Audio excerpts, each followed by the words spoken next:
po.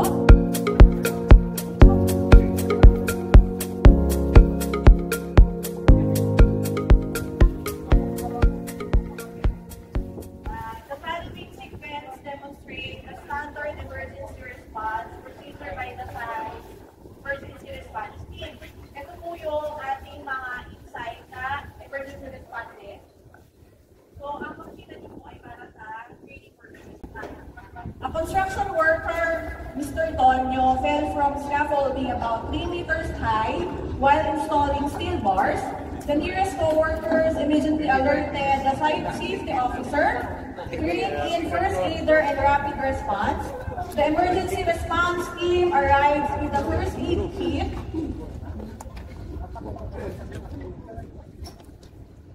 springboard, and communication equipment. Their goal: assess the scene, provide immediate care, and ensure the victim's safety. Upon arrival of the scene, so ako yung mag-represent halimbawa, ako yung supervisor or yung nakakita doon sa aksidente. Right? So, for example, if I'm the first responder to the accident scene, so I saw the injured person, I'm the first person. So ako yung una na nakakita doon sa injured na tao. No? So yung unang protocol, so scene safety, ano ba? I-secure mo muna yung sarili mo, no? Bago mo i-approach yung area, tingnan mo muna kung may mga imminent danger. Just assist first the area, the location of the injured person, if there are available or imminent danger in the surrounding. So, i-assist mo yung area kasi baka may existing danger na imbis na isang injured person lang pati ikaw may injury, dalawa na kayo may rescue. So it is important that you assess the area. If there is a piece of available falling object, machineries, inclement weather, kung halimbawa masyadong mainit o umuulan. So i-assess mo kung may mga scaffolding na pwedeng bumagsak. So yung sample natin, yung injured person is nahulog sa scaffolding 3 meters high. So nalaglag siya sa lupa. So nakita ko siya injured. So titingnan ko siya, tingnan ko yung paligid, assist ko kung safe. Tapos kung hindi ako trained, so yung first protocol natin, the first protocol, if you are not trained, you have to call for help. So first protocol nyo is tumawag. Kung may cellphone kayo, so for example, tatawagan ko si Sir Glenn. Kasi dito sa flowchart natin, emergency flowchart, is the call. The supervisor, site engineer, or the safety officer. So, for example, Sir Glenn, mayroon tayong emergency, mayroong isang tao nalaglag sa scaffolding.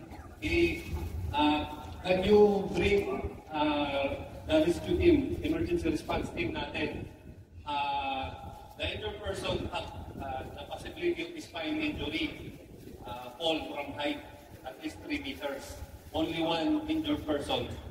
Location is right bank, open area. So, ganun. I-state nyo yung klase ng aksidente, location nyo, anong klase ng aksidente, ilan yung na-aksidente. Doon sa tatawagan yung safety officer para alam niya kung sino yung responde, anong equipment, anong first aid yung dadalhin doon sa area. Hindi yung pupunta doon, tatakbo na naman babalik, kukunin ng equipment, tatakbo na naman babalik. So, mahalaga yung communication. So, ganun yung first protocol natin. So, okay. So, base sa ni Sir Mark, ako ay continue. So, kung ma-observe na itong safe man ang scene, so, ikaduha nga tinganan ang pag-control sa crowd. Okay na nga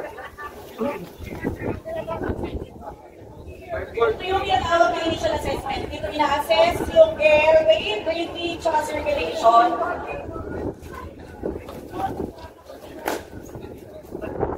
Simultaneously, ako naman, or si Sir Glenn, tatawag ng emergency vehicle. So tatawag ako, emergency vehicle doon sa pinaka-rest location ng injured person.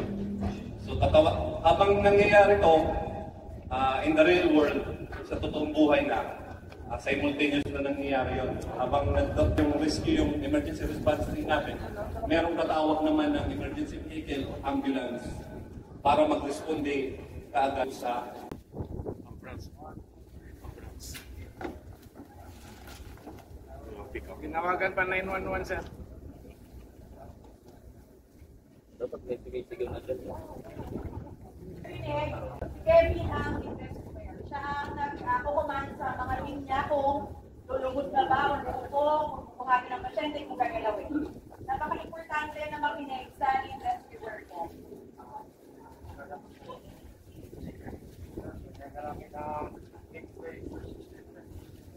Ang tawag dito ay neck brace or cervical spine brace. Ito po yung nagpakontrol para hindi gumalaw yung leg ng pasyente. Kasi nga, so pag collective, i-assume na natin na may spinal cord injury. So pag naglalagay po niyan, iniwasan po na magkaroon ka ng mas malalang fracture yung patient or yung victim.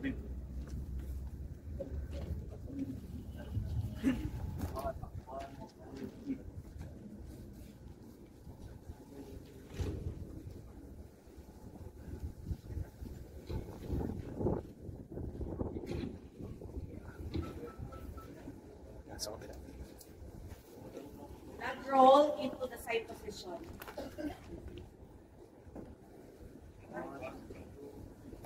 Yung tawag doon sa ginagawa nila, rag roll position.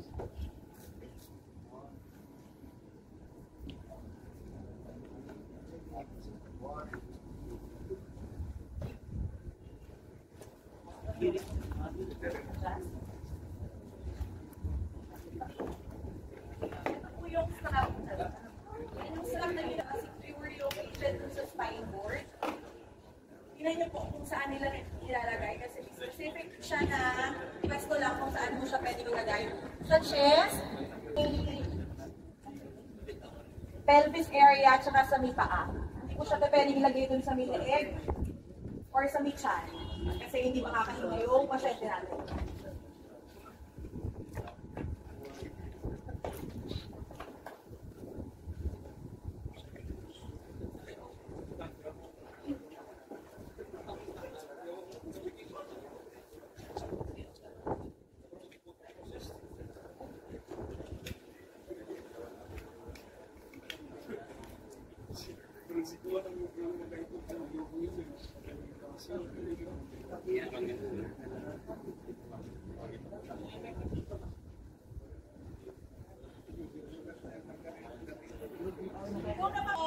Ang posisyon ng ihawak ng head ay hindi talaga gumagalaw.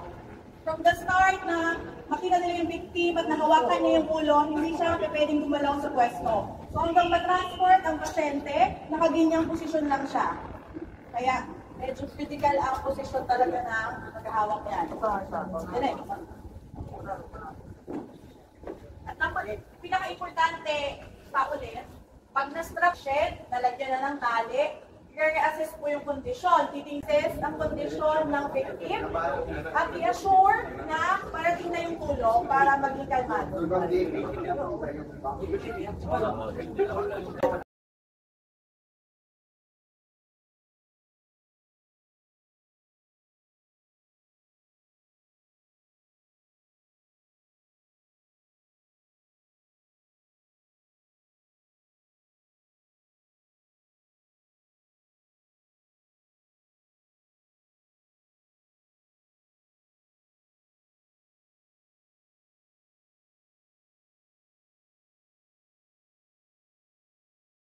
Diba? At kung sino ang tatawagin at kung sino ako nag-respond. Para hindi tayo kontroan, uy, ito, anong gagawin? Ganon. Ang number 1 rule, huwag na hawakan ang victim. Pag nakita nyo na nahulog, huwag nyo hawakan or mag-binda-binda lang. Kuhanin nyo papunta sa ganon. Ang kaya lang hindi na mag-respond kasi trained po sila. Pagkanda po. So,